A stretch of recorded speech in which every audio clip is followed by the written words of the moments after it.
जय हिंद फ्रेंड्स। आप लोग मुझे ढूंढ रहे थे, मैं आ गया। अड्डा 24/7 आईएएस के इस यूट्यूब चैनल पे सिद्धार्थ भैया के एपिसोड में आज चर्चा होगी दिव्या मित्तल मैम की। इन्होंने आईआईटी क्रैक किया, आईआईएम क्रैक किया, यूपीएससी को क्रैक किया और आज ये 5 ऐसे बड़े शानदार टिप्स शेयर कर रही हैं ताकि आप डिस्ट्रैक्ट ना हो, ताकि आप फोकस हो।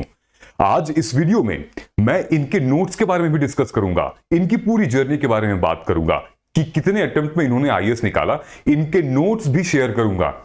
किसको किसको इनके नोट्स चाहिए, क्योंकि ये 2012 में यूपीएससी टॉप कर लिया था इन्होंने, तो नोट्स किसको किसको चाहिए वो कमेंट सेक्शन में टेलीग्राम का लिंक है, उस पर जाइए, मैं सब डिटेल सेंड कर दूंगा। ठीक है, साथ में कमेंट सेक्शन में ही एक लिंक है जहां पर आपको फ्री मेंटोरशिप का बात बताया जा रहा है। ये फ्री मेंटोरशिप अगर आप कॉलेज में हैं, अगर आप फुल टाइम एस्पिरेंट हैं, मतलब कि अगर आप तैयारी ड्रॉप लेके कर रहे हैं और अगर आप जॉब के साथ तैयारी कर रहे हैं, तो आने वाले सैटरडे को हम लोग फ्री मेंटोरशिप करेंगे जहां पर प्रीलिम्स मेंस इंटरव्यू से रिगार्डिंग, अभी तो प्रीलिम्स के रिगार्डिंग ही बात होगी, है ना। तो एक फ्री सेशन है मेरे और आपके साथ, बहुत मजा आता है उस सेशन में। बहुत सारे सवाल होते हैं, आपके ही नहीं और भी सारे स्टूडेंट्स के बहुत सारे सवाल होते हैं। अच्छा सेशन होगा, आइए टेलीग्राम लिंक पे ज्वाइन करिए, कमेंट में जो फॉर्म है उसको फिल कर दीजिए और अपनी बातें रखिए, हम लोग डिस्कस कर लेंगे। ठीक है, चलिए तो शुरू करते हैं मैम की स्टोरी से। मैम ने रिसेंटली अभी ट्विटर पे ट्वीट किया है 21 जुलाई को, और उन्होंने बताया है कि मैंने किस तरीके से भारत के सबसे प्रेस्टिजियस एग्जामों को क्रैक किया, एग्जाम्स को क्रैक किया है, माफी चाहता हूं मैं। आईआईटी को क्रैक किया, आईआईटी दिल्ली से पढ़ी है मैम, उसके बाद आईआईएम बैंगलोर से पढ़ी हैं, उसके बाद फिर यूपीएससी क्रैक किया, वो भी 68th रैंक 2012 के बैच से। लेकिन क्या इतनी जानकारी काफी होगी? मैं आपको इनके टिप्स के बारे में जरूर बताऊंगा, लेकिन उससे पहले मैं कम से कम जर्नी तो जान लीजिए, ऑप्शनल क्या था, किस तरीके से यूपीएससी क्वालिफाई किया, वो तो बहुत जानना जरूरी है, तब जाके हम टिप्स पे आएंगे। तो चलिए पहले इनके बारे में थोड़ा सा जान लेते हैं। एक्चुअली मैं मैम के बारे में पढ़ रहा था और मुझे मैम का ये ब्लॉग दिख गया। तो इन्होंने जब ये मटर्निटी लीव पे थी, जब एक मटर्निटी लीव पे थी 2013-14 में, तो इन्होंने ब्लॉग बनाया। ब्लॉग में इन्होंने बड़ी सारी चीजें लिखी थी। अब देखिए अबाउट मी पर आएगा, आप देखो यहां पर इन्होंने यूपीएससी भाई क्रैक किया है 3 बार, और तीनों बार यूपीएससी, मतलब पहली बार इनकी आईआरएस निकला, आईआईटी, ठीक है, मतलब कि जो इनकम टैक्स डिपार्टमेंट होता है, फर्स्ट अटेम्प्ट में। और क्योंकि ये 2013 से पहले था तो इनका 2 ऑप्शनल था, इकोनॉमिक्स मैनेजमेंट।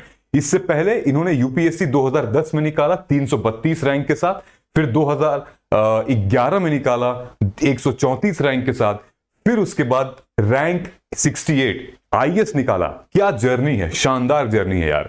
थर्ड अटेम्प्ट में इन्होंने एक अपना ऑप्शनल चेंज कर लिया, इकोनॉमिक्स और कॉमर्स, मैनेजमेंट को हटा के इन्होंने कॉमर्स रख लिया। मतलब कि ये वो लेडी हैं जो कि हर अटेम्प्ट में पहली बार में ही ये यूपीएससी निकाल लिया था, और उससे पहले ये एजुकेशन बीटेक आईआईटी दिल्ली और आईआईएम बैंगलोर से इन्होंने एमबीए किया है।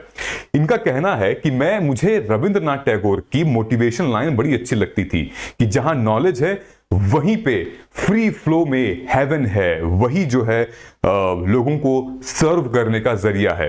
ठीक है, इन्होंने कहा कि मुझे YouTube के जरिए टॉपर्स की वीडियोस देखकर मुझे बहुत ही इंफॉर्मेशन मिली, बहुत मोटिवेशन, इंस्पिरेशन मिली। मैं इंटरनेट पे उनकी वीडियोस देखती थी, और इंटरनेट पे मतलब कम रुपए खर्चा करके आप इतने बड़े बड़े नॉलेज और इतनी बड़ी बड़ी एनालिसिस देख सकते हो YouTube पे, जैसे आप मुझे देख रहे हो, है ना। तो ये basically the journey of IAS officer has been one of the following. अब देखिए इनकी जर्नी में बताता हूं कि अब देखिए यहां पर यूपीएससी इन्होंने 2012 में लिया, यानी कि 2013 के लबासना बैच से है मैम। उसके बाद ये 2015 में नीति आयोग में एज असिस्टेंट सेक्रेटरी थी, उसके बाद एसडीएम मेरठ में 2 साल रही, फिर सीडीओ थी गोंडा में, उसके बाद joint managing director UP development industrial authority में 2018 से, और अभी तो खैर अभी कहां पर है, डीएम मिर्जापुर में है, अभी जो है वो डीएम मिर्जापुर है। ठीक है, आइए थोड़ा सा इनका वो देख लेते हैं। तो ऑप्शनल, ये देखिए जनरल स्टडीज का इनका दिया हुआ है। ठीक है, जनरल स्टडीज के बारे में और ऑप्शनल के बारे में सब कुछ है। ठीक है, ये इनका नोट्स है। तो यही चीज मैं कह रहा हूं, मैं बहुत डिटेल में नहीं जाऊंगा, मैं टेलीग्राम लिंक पर अपने इनके नोट्स को फॉरवर्ड कर दूंगा, आप लोग देख लीजिएगा। आई एम श्योर आप सभी बहुत एक्साइटेड हो गए इनके बारे में जानने के लिए। तो ये है, और भी बहुत कुछ है इनके बारे में। चलिए हम जरा प्रेजेंटेशन पर वापस चलते हैं। प्रेजेंटेशन हमसे क्या कह रहा है भाई? प्रेजेंटेशन हमसे ये कह रहा है कि इन्होंने लिखा है कि मैंने इस देश के सबसे कठिन एग्जाम को क्रैक किया है, IIT IIM, और अब मैं चाहती हूं कि मैं कुछ टिप्स शेयर करना चाहती हूं उन एस्पिरेंट से जो कि IIT IIM को क्रैक करना चाहते हैं और UPSC क्रैक करना चाहते हैं। तो अब समझ में आ गया ना कि इनकी जो टिप्स है कितनी वैल्यूएबल हो सकती है आपके लिए। अब आएगा बात में दम, तो अब है, राइट? तो चलिए ये देखिए, मतलब योगी जी के साथ भी हैं और ऑलरेडी मतलब दौरे पे भी हैं, साथ में रामनाथ कोविंद के साथ भी आप फोटो देखेंगे। दिव्या मैम जो है ये इकलौती ऐसी अपने बैच की कैंडिडेट हैं जो कि लबासना से इनको अवार्ड मिल चुका है, अशोक बमवाले अवार्ड। ठीक है, ये अवार्ड पूरे प्रोफेशनल बैच में सिर्फ एक ऐसे व्यक्ति को मिलता है जो कि सबसे एक्सेप्शनल परफॉर्मेंस करता है activity wise, foundation course wise, हर डोमेन में।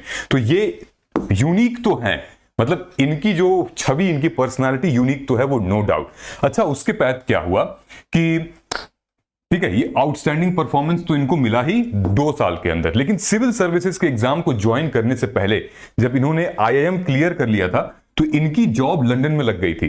ठीक है, इनकी जॉब लंदन में एज अ डेरिवेटिव्स ट्रेडर, यानी कि JP मॉर्गन कंपनी है लंदन में, वहां पर इनकी जॉब लग गई थी। लेकिन इससे पहले इनको मुलाकात हो गई थी इनके हस्बैंड से। ठीक है, अब इनके हस्बैंड भी एक IAS ऑफिसर है, गगनदीप सर। गगनदीप सर का कहना है कि हम दोनों ने डिसाइड किया कि हम लोग जो है वो भारत में रहेंगे और UPSC की तैयारी करेंगे और UPSC को क्लियर करेंगे। गगनदीप सर 2011 के बैच के IAS ऑफिसर हैं और ये मैम 2013 बैच की IAS ऑफिसर हैं।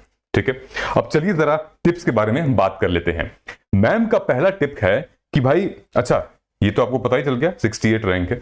मैम का पहला टिप है कि मोबाइल का यूसेज थोड़ा कम करिए, एप्स का यूसेज कम करिए, क्योंकि आपको नहीं पता है कि आप यूज करते करते करते करते एक दिन में 1 घंटे जा रहा है, तो मतलब 7 दिन में 7 घंटे, जबकि 7 दिन में आप एक पूरा का पूरा NCERT किताब को, एक सब्जेक्ट की आप रिवाइज कर सकते हैं।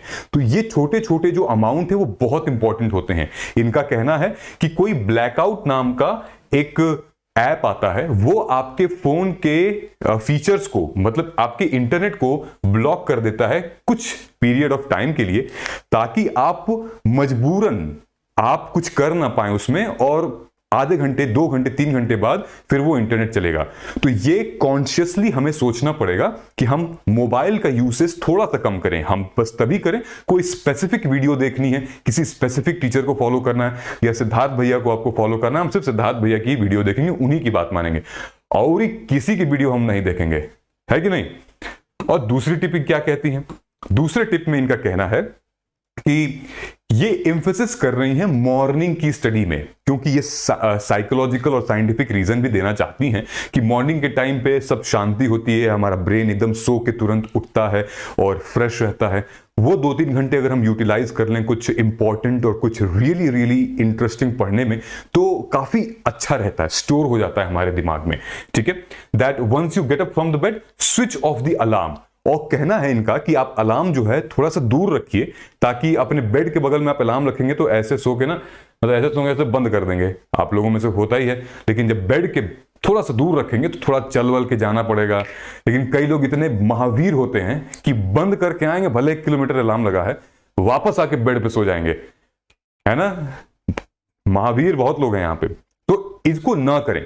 अच्छा, साथ में जैसे कि यहाँ नीचे लिखा हुआ है, मैम पहले IPS, पहले IRS थी, फिर IPS थी, फिर IAS बनी। तो समझ रहे हो आप, वो लक्ष्य था, वो उनको प्राप्त कैसे भी करना था। बहुत लोग थे जो कि अब IPS पे ठीक है, मतलब सेटिस्फाई हो जाते, लेकिन ये इन्होंने सेटिस्फेक्शन के लिए एक जॉब नहीं चुनी थी, इन्होंने कुछ तो इनको करना था बहुत बड़ा, और वो कर रही हैं, वो यहां बन के कर रही हैं। ठीक है, एक तो ये हो गया। दूसरा अब क्या आता है भाई, इनका सजेशन था कि हर, जैसे आप 2 घंटे तैयारी मतलब पढ़ते हैं, 2 घंटे 3 घंटे 4 घंटे पढ़ रहे हैं, इनका कहना है कि आप लगातार 4-5 घंटे मत पढ़िए, हर 90 मिनट पे, हर 120 मिनट पे 15 मिनट का ब्रेक ले लीजिए। शॉर्ट ब्रेक जो है वो हमारे ब्रेन को रिलैक्स मोड में ले आता है, थोड़ा सा मोनोटोनस से रोकता है। तो इनका ये कहना है कि आप भाई शॉर्ट ब्रेक थोड़ा सा ले लीजिए ताकि हमें फोकस करने में थोड़ा सा इंपॉर्टेंट हो। याद रखिए ये इनकी जो टिप्स है वो होलिस्टिक टिप्स है for IIT, IIMs and UPSC and specifically for UPSC aspirant.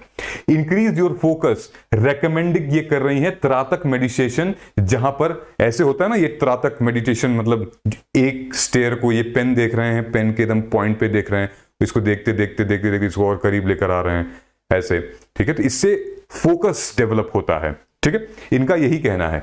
और spot on the wall she also recommended listening to binaural beats. YouTube पे आप सर्च कर लीजिएगा बाइनॉरल बीट्स, बड़ा ही काम कंपोजिंग और मतलब बहुत मोटिवेशनल म्यूजिक है, मतलब फोकस डेवलप करता है। जैसे किसी किसी को ओम सुनने का मन करता है, किसी किसी को गायत्री मंत्र या फिर कोई भी और मतलब ऐसे टोन है, तो म्यूजिक जो है वो लिटरली साउंड जो है, साउंड हीलिंग, साउंड मेडिटेशन, बहुत अच्छी बात इन्होंने कही है, ठीक है। ये तो हो गया।